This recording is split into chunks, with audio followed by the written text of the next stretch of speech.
Matapos ang 13 taon sa Milwaukee, na-trade na rin si Giannis papunta sa ibang team. At sa next season nga Miami Heat na ang kanyang ire-representa, joining Bam Adebayo and Eric Spoelstra sa isang blockbuster trade na maaaring yumanig sa kanilang komperensya. Pero wala namang kasiguraduhan sa mga malakihang trades gaya nito. Kailangan pa rin nating itanong kung gaano nga ba kaswak ang laro ni Antetokounmpo sa sistema ng Heat na kanilang tinatakbo. At maging epektibo nga kaya siya kasama si Bam Adebayo? Yang mga yan ang pag-uusapan natin ngayon.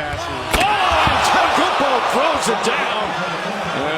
Sa huling season, nakita natin ang bagong bersyon ng opensa ng Miami at dalawang konsepto ang kanilang pinagtuunan ng pansin. Una, ang kanilang pace. Consistently, they are attacking the defense early and kahit nagaling sa isang converted basket sa kabila, tinatakbo nila ng maaga ang kanilang opensa. And maganda ang resulta niyan para sa kanila. Caught off guard ang depensa at madalas open layup ang nagiging resulta. And kahit nga sa half-court set nila, kitang-kita na deliberate ang kanilang mabilis na pace. Kaya last season sila nga ang nanguna sa pinakamabilis na offense sa buong NBA. On average, 12.6 seconds lang ang tinatagal ng isang possession sa kanila. At ang huling NBA team na nakagawa ng parehong marka ay ang 2019 OKC team na si Russell Westbrook pa ang nangunguna. Pero bukod sa pace, ang isang point of emphasis pa ng Miami ay ang floor spacing nila. At alam nyo ang nakakamangha, ang opensa nila ay hindi nakadepende sa pick and roll na gamit sa liga. At para bigyan lang kayo ng konteksto, 33 ang average pick and rolls ng ibang teams sa NBA. 13 lang kada laro ang para sa Miami Heat. At ang maganda sa opensa nila, kahit walang masyadong pick and rolls, hindi nagstastagnate ang kanilang sistema. Ang mga shooters nagro-rotate hanggang may opening silang makita. At ang mga wings naman palaging nagkakat sa loob ng shaded area. Yan ang dalawang konsepto na yan ay swak na swak sa playstyle ni Giannis. Sa pace, walang question na sa open court siya ang isa sa mga pinakadelikadong players ngayon sa liga. And although magte-32 na siya this season, wala pa rin kapantay ang explosiveness niya bilang isang atleta. Umaabot nga sa punto na buong depensa na ang kailangan mag-collapse sa kanya para lang mag-attempt na pigilan ang kanyang pagragasa. At sa nakaraang 4 na taon, hindi nagamit ng maayos ng Bucks ang bentaheng ganito ni Giannis. Dahil simula 2022, bumagal na ang opensang tinatakbo ng Milwaukee. Kaya dito sa Miami, siguradong parang halimaw na napakawalan muli sa hawla itong si Giannis. At kung sa half-court offense naman, ganun din. Fit na fit ang mga isolation niyang ganito sa opensa ng Miami. E nakita naman natin na even before Giannis, ganyan na rin talaga ang sistemang tinatakbo ng Heat. Ang tanong na nga lang,